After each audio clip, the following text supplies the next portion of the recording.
Sabda Rasulullah sallallahu alaihi wasallam, orang yang pemurah dekat dengan Allah, dekat dengan manusia, dekat dengan syurga dan jauh dari neraka. Orang bakhil pula jauh dari Allah, jauh dari manusia, jauh dari syurga, tapi dekat dengan neraka.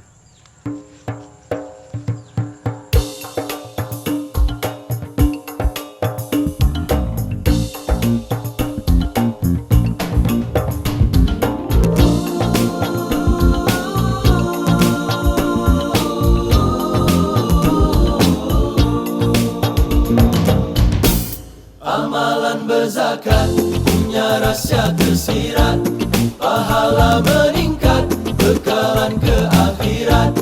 Hidup penuh berkat, didoakan malaikat, iman pun meningkat, cinta Tuhan terpahat. Amalan berzakat punya hikmah tersirat, melahirkan sifat pemurah, redha dan taat, sentiasa bertaubat, ibadah bersemangat di setiap saat hingga sepanjang hayat. Semua nikmat milik Allah As-Samad, harta yang meningkat dipinjamkan bersyarat, Jelas tercatat hak segolongan umat, amalan berzakat amanah yang tersurat. Harta meningkat juga mampu menjerat, bisa melarat hingga iman tergugat. Awas diperalat, syaitan punya muslihat, hingga menyesatkan hidup sepanjang hayat. Amalan berzakat punya rahsia tersirat, pahala meningkat, bekalan ke akhirat.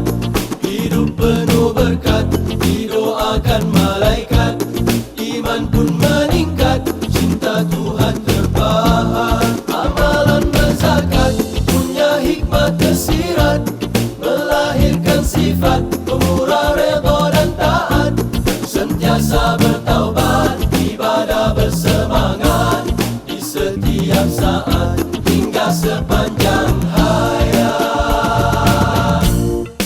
Engkar berzakat bagai engkar bersolat, rukun tersurat, amalan ke akhirat.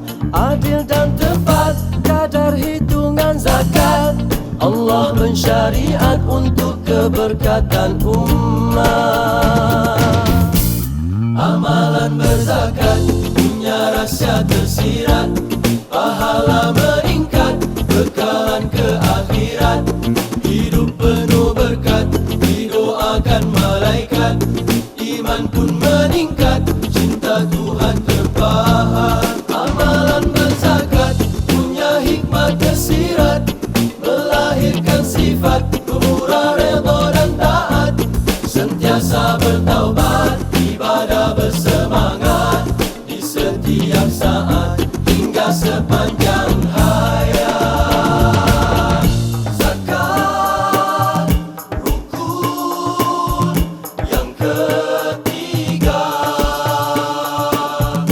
ayo mari kita tunaikan. Amalan berzakat punya rahsia tersirat, pahala meningkat, bekalan ke akhirat. Hidup penuh berkat, didoakan malaikat, iman pun meningkat, cinta Tuhan terpahat. Amalan berzakat punya hikmah tersirat, melahirkan sifat pemurah, redha dan taat, sentiasa bertaubat, ibadah bersemangat di setiap saat hingga sepanjang